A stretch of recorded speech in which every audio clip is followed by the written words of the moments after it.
mo ang aking kiliti, hanggang buto, tagos loob. Kung nanaisin mo kahit na mahapdi pa, itutuloy mo pa ba kung madiin na.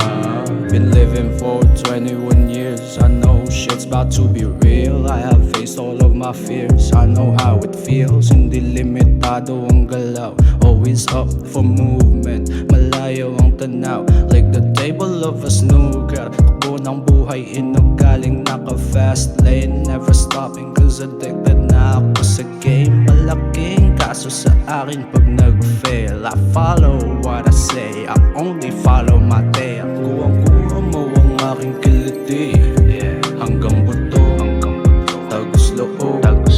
Kung nanaisin mo kahit na mahapdi pa, itutuloy mo pa ba kung madiin na.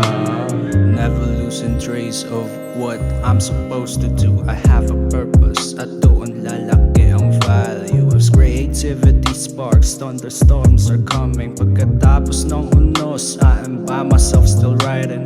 As I approach another chapter of my life, another page will surely override the course of time. With my pen and paper, I know what I am here for. Kasi sa aking libro, I'm the one and only author. Kuha mo ang aking kiliti,